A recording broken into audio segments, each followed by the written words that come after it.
بسم الله الرحمن الرحيم السلام عليكم ورحمة الله تعالى وبركاته كلانتي هابون داوديال idin ahaantiinba waxaan idin haynaa wareysi kooban oo xiiso badan isla markaana uu marti ku yahay Cabdalla Maxamed Jaamac oo ah wiilkii dooda ka qayb qaatay doodii baraha bulshada aadka u qabsatay ee hore u sheegay inuu isagu magaranaysaa xaaskiisu uu uga amar qaadanayo hooyadii inay guriga timaado ugu horeyn Cabdalla waa soo dhaweynayaa su'aasha ugu horeysan ku weydiinay waxa weeye dood baad gashay waad ka qayb qaadatay bal dooda ugu horeyn aad ka qayb qaadatay iyo fikirkii aad ka jeedisay saameyn intee leeg buu bulshada ku yeeshay maxaa kaaga soo noqday bismillaahir rahmaanir rahiim wad maasanta walaal waan ku dhaweey dooda baada saan TV inuu mahad celiyaa in wareysiga labaad ee maxaan ku raadin codsiga bulshada oo ay maxaan ku raadin bulshada loo waadixiyo raygii odaydooda iyo sida bulshada loogu gudbiyo edibteera u faaftay horta dooda waxa soo qabanqaabiyay telefishinka University TV oo su'aasha dooda iyo maxaan ku raadin martiqaadkeeda walaha anaguna markaa goobaan matalaynay ayaan member ka ahayn oo dooda kaga qayb galno dooda madan anagu iska tagnay maahayn martiqaad baan ugu tagnay markaa su-aasha aniga la weydiiyey waxaad moodaa bulshadu inay doodan horta doodan saameyn badan bay yeelatay welibana saameyn aad u ballaaran bay doodihii dhulka Soomaaliyeed ka dhacay 5 sano ugu dambeeyay ninka xalay la soo hadlayay sheegay wuxuu lahaa doodihii 5 sano ugu dambeeyay dhacay hataa doodaha siyaasadda markaad eegto doodii ugu saameynta badnaa bay ku jirtaa buuri waxay laakiin u badnayd falcelinta bulshadu ka sameysay dhinaca negative-ka ay u fahmeen weedhaan anu dooda kaga qayb qaatay laakiin Cabdallahan anigu raygan qabay markaan dooda fadhiyay iyo raygan kaga qayb galay baan haddana qabaa wax isbedel muhiiman laakiin dhibta jirta ayaa markaan ereygii iyo clipkii loo gudbinayay maxaan ku raadin bulshada loo sii daayay ayaa waxaad moodaa videoga inuu ka go'ay tafaasiisha weedhaan anigu wadi marka weedhiyo qalnay bulshada gaadhay si qalafsan ay u gaadhay dadkina si qalafsan ay u fahmeen markaan aan leeyahay gabadhaydan anuma oran director horta uma oran gabadhaydan ka amar qaadanaya videogana dad ku noqoto wada heli karta laakiin waxaan idhi gabadhaydan kala tashanay oo inanta hal qaba baan idhi hadaba su'aasha meesha taagan waxay ahayd laba hablood baa iyaguna hablo badan baa qayb ka laakiin laba hablood baa aad social media loo dhaxwaday inaan waxay tiri inaan isku dood banayn oo markaan anigu rayga jeediyay bay mikrofoonka gadaashii qaadato iyo tiri raygu inaan kaasi qaban la qaba oo doodde maxaan ku raadayay akademiga bay ahayd ayaanu qabnay anigu ku doodin inana iyadu doodii bay ka baxday baabkii doodo waxay tiri hooyadina guriga ku noolaan kartaa inanka hooyadina ma iman karto taasi de conflict solutionkiisa la raadinayay iyadu qayb ka ahaydba oo iyadaaba markaa meesha mushkilad qofkaaba mushkilad abuurayade way adigu fikirkaagii ahaa in hooyada aad uga amar qaadato gabadhaadu inay guriga timaado hooyada inay guriga timaado inaad gabadhaada uga amar qaadato fikirkaa waad qabtay markii aad dooda ka qayb qaadanaysay fikirkaaga wax ma iska bedeleen mise waa sidiisii may fikirkayga wax iska ma bedeleen amar qaadashada ereyga qalafsan bulshada sida qaldan u gaadhay waa kana mid hadlayda adigu amar qaadashada waa ta culimada Soomaaliya waxay tiraahdaa ummadda Soomaaliya waa iska umma fidawiyo degdeg baad ku jira badankooda ummadina Soomaaliya waa dhaqan aynu leenahay maaha wax dad dibadina caayaan markaan leeyahay gabadheedan la tashanaya su-aasha la isku hayay meesha ahayd ma ahayn hooyada ma iman kartaa guriga ma iman karto su-aashu taa ma bahan laga hadlay laakiin waxay ahayd su-aashu doorka ay burburka sabankan bee'adan dambeenu ku jirnay sodohu ku leeyihiin anagu sodoha ma keenin sododan waa hooyo qiimo hooyada anu gurigan kala nimaad anu gurigan maanta ku noolayd oo hooyadeena de raygan aan qabay way la qabtaa haddana kula hadlay goor dhaweyd baan ka soo baxay marka bulsho inaan qanciyo anigu waxay ka qiimo badan in hooyada qan way adigu marka laga yimaado dooda iyo hawlaheeda iyo sida adigu marka tahay shakhsiyan Cabdalla ahaan hooyada inaad uga amar qaado gabadhaada inay guriga timaado oo hooyada aad amar uga qaado gabadhaada arrinkaas ma kula qurux badan yahay aan ku dhameystiro dad wadiga dhaxgashay markaan ku leeyahay gabadheedan kala tashanaya imka dad tira amar qaadasho iyo dad tira waa tashaawurhum wixii baan la wadaagaya wiyar kala qurux badan labada eri si ay bulshadina uga dhaadhacdo mar labaad hadana inay kana dood kale ka keenin markaan leeyahay gabadheedan la tashanaya waxaan kala tashanaya ma iman kartaa meesha ma tahle laakiin la tashan sameeyna waa inaan guriga u sii diyaarno maadaama aniga hooyigii hooyada imanayso qiimaha waalidnimo xanaaneynteedii inaan gabadhi kala hadlo mas-uuliyadda guud ee ilaa gabadha marka laga yimaado ninka mas-uuliyadda labaad ee guriga waa gabadha ma fahamtay waalidiin rayo kala duwan aaminsanaa habeenkii doodan la fadhiyeen waxaa la mas-uuliyadda labaad waa sodooda maaha sodooda sodoodu roolkii waalidnimo way qaadanaysaa, ixtiraamkii waalidnimo way leedahay, tala soo jeedintii waalidnimo way leedahay, qadarintii waalidnimo way leedahay, laakiin guriga oorida iyo siga u madax bannaan sida caadiga damirka fayo markaan ka hadlayno. anigu haddaba markaan leeyahay gabadheedan kala tashanaya, waxaan kala tashanayo aniga qasdigaygu ahaa inaan ka wada hadalno diyaarintii hooyada meeshay degaysay,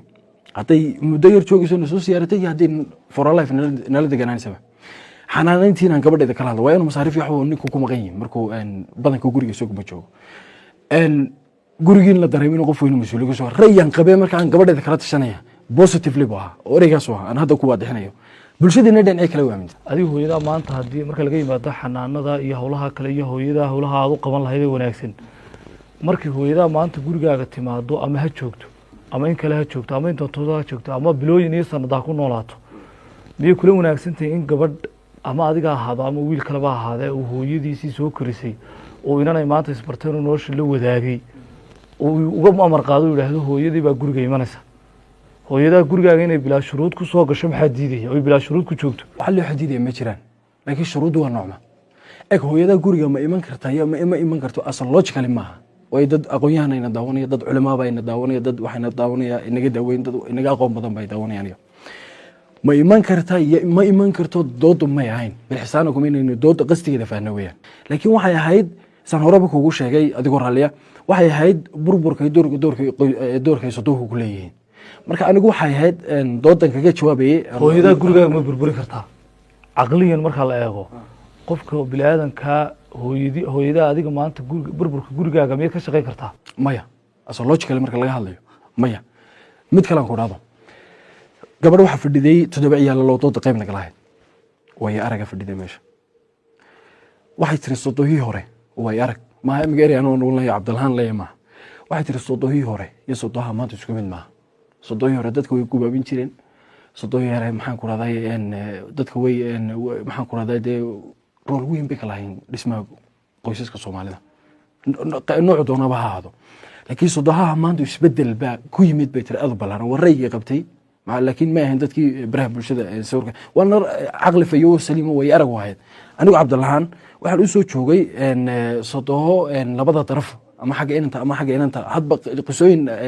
rag iyo dumar aan aan aqaano oo shahiid u soo ahaa ay ku dhaceen. marka hooyooyinka qaar baa maxaan ku raday aad qalad fahansan xagga inanka xiriirka haday noqoto, hooyooyinka qaarna waxay fahansan xiriirka xagga inanta haday noqoto. marka anu hadda malihi hooyaday waxay burburinaysaa qoyskayga xasha anu ma odhanayo hadda eed kalena ma qaadi karayo. laakiin waxay ahayd doodaydu aan caddaynaya muhiimadda waxaan siinayay marwada guriga waana takaliya ummadda Soomaaliyeed ka maqan. nin walba wuxuu oranayaa mas-uul waxa ka ah maxaan ku dhahday waa ninka gurigaaga markaad dhisantay gurigaaga markuu dhisan yahay hooyada iyo gabadhaada inaad muhiimadda siiso wax mudan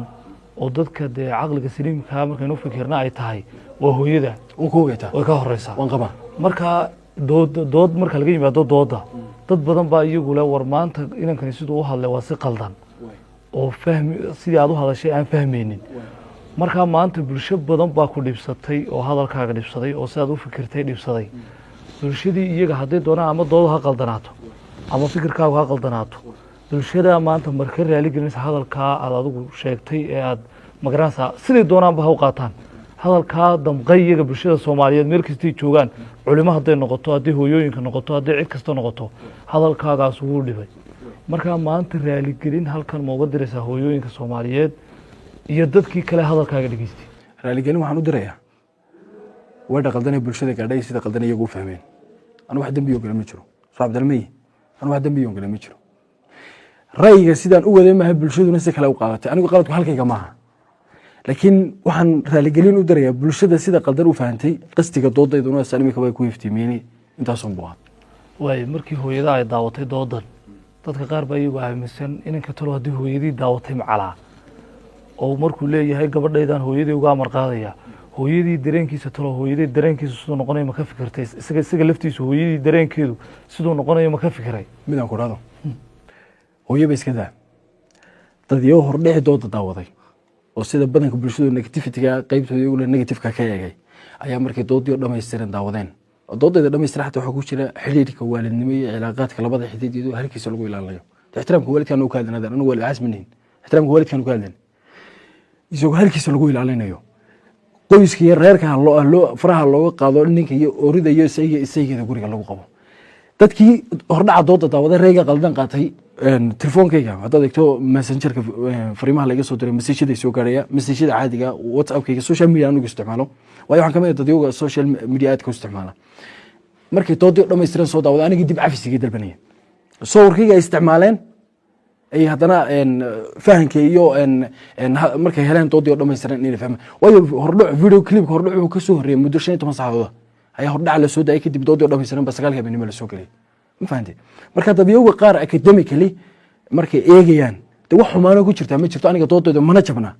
labada waxa aad loo hadlayay in anti tiri hooyaday guriga ku noolaan karta laakiin hooyaday guriga ma iman karto su'aasha laga hadlayay xalinayba taasay marka ayuu doodii bajibisay marka sawirkeeda waxaan ka cudur daaranayaa in sawirkayga iyo raygayga madana binaadam baan xor baan hay rayga waan cabiri karaa ama saxsanaado ama qaldanaado debut marka lagu jirana personal attack lama sameeyo basically debut waxay ahayd wan su'aasha weeyaan in la soo qaato la isugu soo barbar dhajiyo oo waxa aad u nasiib daraa dadka qaar baa aaminsanaa in adiga inantu ay isku fikir dhaweydeen oo intii dood laba hablood baa jiray laba hablood baa jiray inaan aniga fikirkay la qabtay waa inantii tiri sotohuhu iyadoo xiriirka waalidnimo la ilaalinayo waa inantii waxoogaan muddo Soomaali ku raadka Ingiriiska badanka wordska Ingiriiska adeegsanaysay tiri sotohuhu guriga ha joogaan wixii cilaaqaad iyo ixtiraam iyo nidaam waalidnimo ka badan ilaa maamulka iyo si marka anigu waxaan ku hadlaynay ubadka guriga marka ubadka labada ooridiyo saygu kala helay Ilaahay ku arsaaqay inay tarbiyad fiican helaan oo inuu buuq problem family waxaan anigu furmay marka environmentka bi'ada ku nool yahay bi'ada caafimaad qabto noqoto inantan rayga la qaba tafaasiishii marka hadalkan imkaan ku leeyahay baa laga jiray inanta kale ma bay hayn baray inanta kale raygu ma hayn laakiin tafaasiish ay mushkiladu waxay ka jirtaa imka videogeena hadaynu duubano inaga cilad yaro kale inagu timaado marka la edit gareyna waa la jaraya tafaasiisha hadalka raaciyay videoga dhammaystiran ma raacsana laakiin raygan anu yiri hooyadina wala wadaagay waxaan xadinay iska daayay wabigu raacsantaa aniga rayga wax maana ma aha adiga rayga shakhsiyan aad u qabtay marka kii dooda balgamido rayga ka qabto aduma wax leedahay maanta Cabdilaahan anigu ma aaminsanay inaan hooyaday gabadheeda uga amar qaado on ku dhahay hooyaday guriga ma soo geey kartaa mise waxaad leedahay gabadheedaan uga amar qaadaya hooyaday waxa gabadh looga amar qaadaya ma jirto laakiin ereyga qaldan imika ereygii baa soo noqday haddana ereyga qaldan waxa weeye anu markaa maan odhan day gabadheedaan oo la amar qaadaya gabadhan aan leeyahay waa la qabaa waxa weeye inanta tiri sodoho wixii cilaaqaad iyo ixtiraam iyo xidhiid ka badan aan macna maamulka gurigaan uu ka hadlaynay iyo qoysku soo urisnaan karo anu xal baanu keenaynay meesha xumaan ma anaga u ka weydin way xal baa anaga nagala fadhiyay marka gabadha leedahay fikirka waan la qabay maaha inanta shilmada huruuda leh waxa weeye inanta kale ingiriisida ku hadlaysa ma hayna طبعا wasiirkuna uu ka hadlay wasiir Salmaan Ali Koole oo intuu misaalka soo qaaday way culimadii shalay toole hadlaysay fiidiyooda kilibadooda ay soo gaarayeen aniga igama hadan doodada kama hadan laakiin waxaan moodaa qolo social media inay dood sawirkayga mar walba agdhigay fariinta iyaga u dirayso kuwa social media maxay tahay horta social media door la xallo kale ayuu ka leeyahay beeyada maanta jirta oo dunida globalization bay ugu guuraysaa nidaamkan maxaan ku raday caalamiyiinta ugu guuraysaa teknolojiyada iyo social media aad buu maxaan ku raday door muhiim uga leeyahay laakiin ummadda Soomaaliyeed waxaan leeyahay siiba khaasatan generationka maanta social media isticmaal anagu dad waaweyn iyo culimo iyo salaadiin iyo aqoon-yahan toona haymayno oo iyagu waxbay barteen qof marka wax barto waxay saxna u qarteen wuxuu garanay wixii qaldan u garanaya generationka waxaan leeyahay bil xisaanakum hatta postiga marka la soo dhigo wax research baa laga sameeyay intaanad soo qaadan oo Facebook-ga soo dhigay inantan rayga la qabeena waa inantan ku sheegay tiri wixii xiriir iyo cilaaqaad oo aniga mikrofoonka gadaashay qaadatay oo tiri raygayga macna ay cadeynaysa inay ugu raacsan tahay tiri xiriirka waalidnimo wixii ka badan iyo ixtiraamka hooyada ninima diidi kara adeer hooyadu diidi karaya anaga hooyo intaan soo la keesisay laakiin hadda anu kama jawaabayo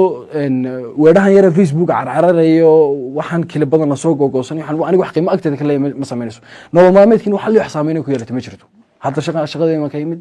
nin above 6 year social activist baan ahay political background baan leeyahay waxa li waxay dhintay ma jirto waayo dadka caadiga aqliga sinimka waxaan propaganda suuqa taalata dad badan oo ku soo wacayo arintan kala hadlay ama ku guur waad ku qaldantahay ama waad ku saxantay labada way jiraan inta negative-ka ka eegtaan rag bay u badnaa waxay ugu lahaayeen markaan tusaalahaan telefoonkayga badanka habeenkii oo kale markaan qabto qofku salaamay salaantii qaado waxay ugu lahaa ma kula saxsantay adiga su-aashada adiga hadda ay weydiinayso isagoo qofna aanu caayaynin laakiin markuu qofku adig kaa maqayo una kool caadiyaanu kugula soo xidhiidhin facebook wax walba lagaaga odhanaya sumcaddaadi cirdigaaga taana dee diinta iyo karaamada nidaamka dowladnimo xataa marka laga tago diinta qofka u damaanad qaaday dadkii caayan anu xumaanoo mahayo ummadda soomaaliyeed sharaf iyo karaama inay iga mudan yihiin hadday iyagu qaladii fahmeen laakiin dadkii la soo hadlay waxay lahayn adiga maxaa keenay inaad hooyada gabadha aad uga farsado rag bayna u badnaayeen ma fahamtay ragga qaar igu lahaa doodaada markaan soo dhegeysanay doodaadu may qaldanayn laakiinse bulshada si qaldan loo gaadhsiiyey jawaab kala bixi aad buu fara badnaay marka waa biniaadanku rayada kuwa kala duwanaanshaha dambeyn fariintaad bulshada u diraysaa maxay tahay bulshada waxaan u dirayaa kuwii ha ku qalad fahmaan ama kuwo ku fahansan ha noqdaan labadaba bulshada waxaan u dirayaa horta ummadda soomaaliyeed guud ahaan iyo gaar ahaan shacbiga weynaha reer somaliland meel kasta jooga waynu salaamayna doodaha noocaas oo kalea marka lasoo qabanqaabinayna waxaa fiican sida loo soo qabanqaabay iyo bulshada loogu faafiyo oo tafaasiisha la raaciyo isticmaalka social media dhibtiisuu leeyahay wixii hubaale ee la hubo xataa culimadeena markaad eegto waxaad moodaaba khudbadii jimco inay noqotay